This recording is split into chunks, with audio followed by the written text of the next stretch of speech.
એક ઘોડેસવાર પોતાના ઘોડાની માથે સવાર થઈને બાગડદા ધુમા એક જંગલના અંદર નીકળતો હતો અને થોડોક જંગલમાં ગઈ ખરાબ પોરનો ટાણું એ ઘોડેસવાર ઘોડા માથે છે અને પોતાના કાનમાંથી કોઈક સિંહનો અવાજ આવ્યો, સિંહની ગર્જનાનો અવાજ આવ્યો. ધ્યાન દઈને સાંભળ્યું તો ઘોડેસવારે સાંભળ્યું એવું કે સિંહ કોઈ દુઃખમાં હોય, દર્દમાં હોય ને કણાવવાનો અવાજ છે. ઘોડેસવારે બધી હિંમત ભેળી કરી અને જે બાજુ અવાજ આવતો તો એ બાજુ ત્યાંથી નીકળી ગયો ને હા મેં જોયું તો એક ઝાડના નીચે એક હાવજ બેઠો છે અને એ હાવજના પંજાના જમણા પગના પંજામાં એક ખીલો ધરબાઈ ગયો અને લોહીની ધારાઓ નીકળે છે.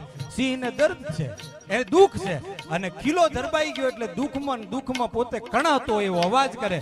પણ એ ઘોડેસવારે પોતાની બધી હિંમત ભેળી કરી, ખાનદાની માણા હતો, પોતે નક્કી કરી લીધું કે આ જે થવું હોય થાય, પણ એ હાવજના પંજામાંથી ખીલો કાઢી લેવો છે. એ ઘોડામાંથી ઉતરી બધી હિંમત ભેળી કરી. ટૂંકમાં વાત બતાવું, એ ખીલો બે હાથથી પકડીને કાઢી દીધો અને પછી નક્કી કરી લીધું કે હવે હાવજના પગમાંથી ખીલો નીકળી ગયો, હવે નીકળી જવામાં મજા, ક્યાંક ઊભો થઈને મને ફાડી નાખે. એ ઘોડા માથે બેહીને બાગડદા ધુમા ઘોડો લઈને નીકળી ગયો. આ ઘેરું જંગલ દૂર પાર કરી અને ઘોડેસવારે પાછળ લમણો દઈને જોયું ને, લમણો દઈને જોયું તો આમ પાછું ફરીને જોયું ને તો એ સિંહ ઘોડાની પાછળ આવતો હતો અને ઘોડેસવારને એમ થયું કે કંઈક વેરવાળો આવતો એમ લાગે છે. ઘોડેસવારે પગની એડી દબાવીને ઘોડો દબાવ્યો, બાગાછમ પોતાના ગામમાં આવી ગયો અને પોતાના ગોદરે આવીને પોતાની ડેલીના પાસે આવીને ઘોડેથી પાછા ફરીને જોયું તો એ સિંહ એના પાછળ જ આવતો હતો.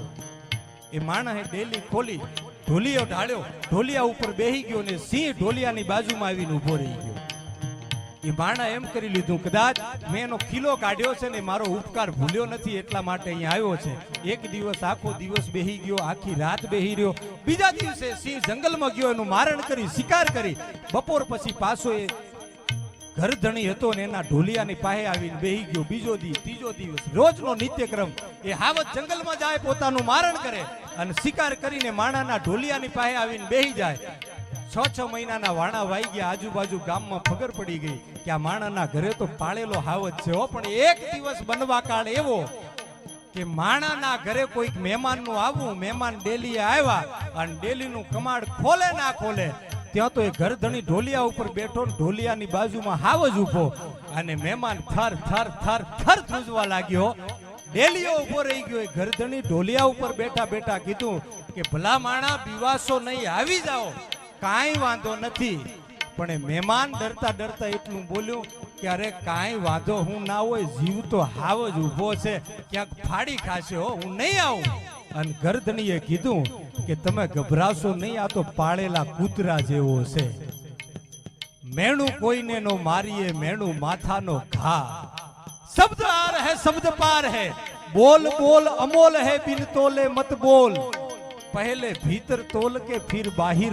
સાહેબ એ માણે એવું કીધું મહેમાનને કે પાળેલા કૂતરા જેવો છે.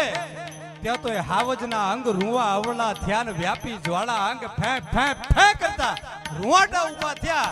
પણ એ મહેમાનને આવતો જોઈને હાવજ કાંઈ કહી નહીં, કે કંઈ બોલ્યો નહીં. એ મહેમાને ચા પાણી કર્યા, વાળું કર્યા, મહેમાન નીકળી ગયો.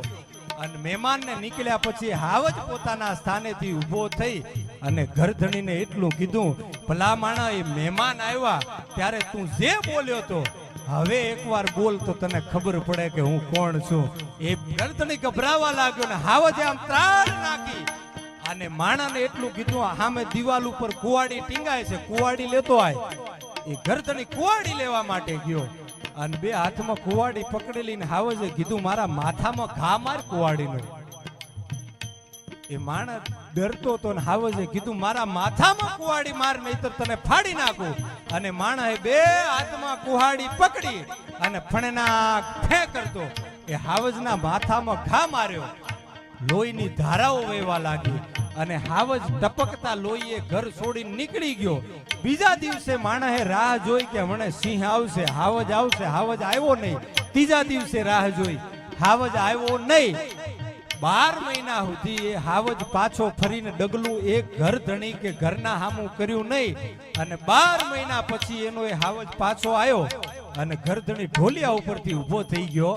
અને હાવજે પાછા આવી અને ઘરધણીને એટલું કીધું હતું કે 12 મહિના પહેલા તે મને માથામાં કંઈક માર્યું તું, તને યાદ છે? પેલાને યાદ આવ્યું કે મેં કુહાડી મારી હતી. હાવ જે માથું નીચું કર્યું કે જોન કઈ જગ્યાએ મારી હતી એનું નિશાન દેખાય. એ માણા 2 હાથથી કહેવાળી એ હરખી કરીને નિશાન જોવા લાગ્યો. નિશાન ક્યાંય મળ્યું નહીં. એ ઘા તો એ રૂજાઈ ગયો.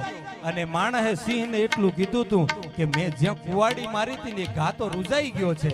પછી હાવ જ એટલું કીધું તું કે ભલા માણા 12 મહિના પહેલા તે જે કુહાડીનો ઘા માર્યો ને એ તો રૂજાઈ ગયો છે, પણ 12 મહિના પહેલા તે જે કૂતરો કીધો ને હજી અહીં પડ્યું છે, હજી નથી રૂજાણું, હજી નથી રૂજાણું છે.